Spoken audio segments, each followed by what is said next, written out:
Bonjour à tous. Je voulais vous faire une petite vidéo aujourd'hui pour vous redonner certaines clés, certaines astuces pour comprendre le pourquoi du comment de certaines épreuves que vous vivez. Déjà, on va reprendre à la base. On choisit, quand on s'incarne, nos parents et notre famille.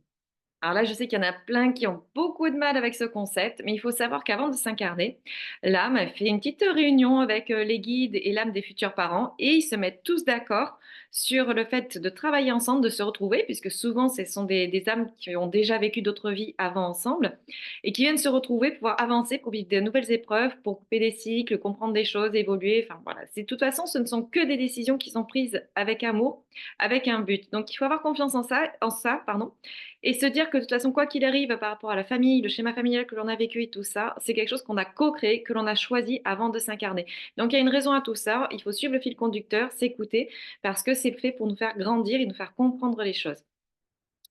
Ensuite, je voulais vous dire aussi que toutes les personnes que vous rencontrez tout au long de votre vie, que ce soit des amis, des profs, des collègues de travail, etc. Imaginez qu'en fait, vous êtes là dans votre vie, dans une espèce de grande pièce de théâtre et que toutes ces personnes-là sont des acteurs. Et ce sont des acteurs qui sont là pour vous aider aussi à vous faire évoluer. Comment? Ben, en faisant généralement un effet miroir, c'est-à-dire qu'ils vont vous renvoyer des choses pour vous faire aussi, pareil, tilter, comprendre, faire ressortir des émotions et les décoder. Et on en vient du coup justement aux émotions, tout ce que l'on ressent au niveau humain sur ce plan terrestre, toutes ces émotions des fois qui nous inondent et que l'on ne sait pas toujours quoi en faire, on ne sait pas, enfin on parle beaucoup de gérer les émotions, mais comme je dis, on ne peut pas gérer des émotions. Les émotions, elles sont là pour qu'on les accueille, qu'on les conscientise, qu'on les intègre et qu'on aille voir pourquoi on les a, pourquoi elles ressortent comme ça de cette façon. Il faut savoir que des émotions que l'on ne laisse pas sortir, que l'on ne laisse pas vibrer, que l'on ne comprend pas, au bout d'un moment, ça pollue nos corps énergétiques, surtout le corps émotionnel, et à force, ça traverse des couches et ça vient nous créer des bobos au niveau physique. Alors au début, ça peut être des petites alertes avec des petits bobos anodins. Et au fur et à mesure, quand on ne comprend pas et qu'on persiste dans nos schémas négatifs, eh ben après, ça va faire des entorses, des accidents, des fractures, etc. Donc tout ça, à chaque fois, ce n'est pas pour nous punir, c'est pas parce qu'on a la poisse, etc. C'est notre âme qui nous met ça sur notre chemin avec nos guides pour nous faire des prises de conscience. Il faut vraiment se dire que ce n'est pas de la shkumun, etc. C'est choisi, c'est pour nous faire évoluer, c'est pour nous faire comprendre des messages toujours en rapport avec cette espèce de retrouver cet amour à soi, ce respect de soi, mais aussi être dans l'acceptation, la gratitude et le pardon. Je sais que le pardon, c'est une émotion qui va être très compliquée pour certains en fonction des traumas, mais là aussi, il y a plusieurs degrés, il y a plusieurs choses à comprendre selon les chemins de vie. Et ça, bon, ça c'est plutôt de l'individuel, on ne peut pas faire une vidéo générale là-dessus. Ensuite, il faut savoir que la planète en ce moment aussi a un taux vibratoire et elle est en train d'évoluer aussi. Le taux vibratoire de la planète augmente.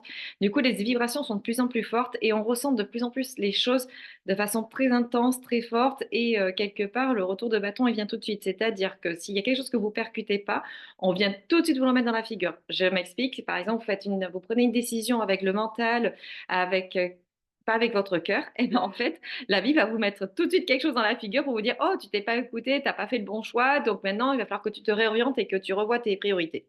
OK? Il faut savoir aussi que tout le travail qui ne sera pas fait dans cette vie, tout ce que vous refusez, tout ce que vous voulez pas regarder et cetera, eh bien vous êtes bon pour revenir une prochaine fois, pour le retravailler, pour le faire sortir aussi et le conscientiser. Donc autant, moi je dis toujours, se débarrasser du truc, qui est pas agréable là maintenant parce qu'une fois que c'est fait, ben en fait, vous n'avez plus à revivre les mêmes épreuves. Ensuite, je voulais vous dire, aussi que ah oui, on est co-créateur de chaque instant, donc c'est pas la peine à chaque fois de toujours rejeter la faute sur l'extérieur, rejeter la faute sur un tel, mon mec, mon mari, mon père, ma mère et cetera, parce qu'on est co-créateur, donc on est tout aussi responsable d'eux, des situations qui ont été créées. OK? Ensuite, nos pensées sont des aimants et nos pensées, comme elle est la pensée créatrice, on attire à soi ce que l'on pense, ce que l'on émet. Je vais vous donner un exemple. Donc votre maison, c'est comme aussi un corps, c'est un habitacle. Et bien, plus vous allez avoir des pensées négatives, plus vous êtes en colère, en vengeance, etc., plus vos murs ils vont s'en imprégner, plus vous allez baigner là-dedans, et plus, en fait, vous allez vous auto-polluer tous les jours, vous auto-saboter, et même vous auto-jeter des sorts, quoi, en quelque sorte, c'est ça. Donc, plus vous ferez attention à vos pensées, à votre façon de penser, à ce que vous pensez aussi des autres, bah, plus, bah, c'est comme une plante, on l'arrose de façon positive, elle va bien grandir, elle va être jolie, elle va être belle. Et si vous l'arrosez avec des choses négatives et du poison, etc., elle va pourrir, elle va faner et elle va jusqu'à mourir. OK?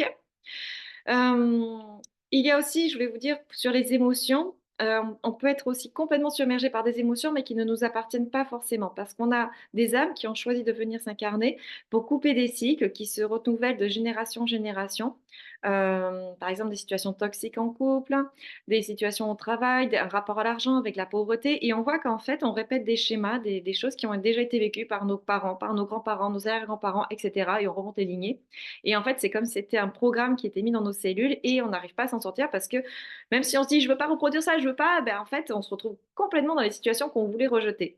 Donc il y a un travail aussi à faire en énergétique pour ça, pour couper ces liens, faire du nettoyage des mémoires cellulaires et enfin, on peut reprendre une vie à zéro, comme on dit, avec des énergies positives qui vous appartiennent et pouvoir créer complètement votre vie à vous et pas vous taper les bagages de pépé mémé dans le dos.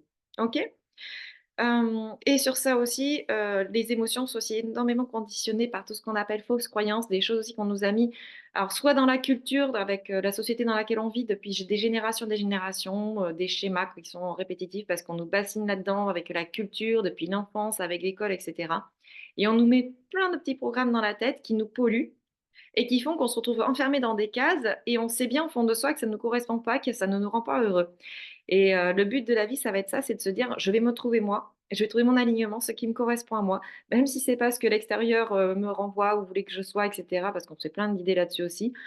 Donc le but, c'est de trouver votre propre chemin, votre propre bonheur et foncer là-dedans parce que la vie est courte et je dis toujours: «Autant en profiter» parce que sinon en plus on revient la vie d'après avec les mêmes emmerdements pour recommencer parce qu'on n'a pas compris la leçon. Donc voilà, c'était pour rappeler quelques clés et je rappelle aussi que si vous voulez des consultations en individuel, vous pouvez me contacter. Je fais consultations que ce soit en présentiel à côté, si vous êtes à côté de Vaillocès ou en visio. Il faut compter au minimum 1 heure et demie voire 2 heures parce que voilà, en général, moi je dis on parle beaucoup, on déblaye beaucoup de choses, on défait beaucoup de bagages, donc ça prend du temps et j'aime bien prendre le temps avec des personnes qui viennent me voir. Et pour ceux qui veulent vraiment se reconnecter à leur mission de vie et faire un travail en profondeur sur la durée, avec, plusieurs rendez-vous et un accompagnement complet, j'ai un accompagnement sur 3 mois qui s'appelle Ose ta voix et là aussi je vous laisse me contacter si vous voulez plus d'infos. Je vous souhaite une très, très belle journée et à très bientôt. Au revoir.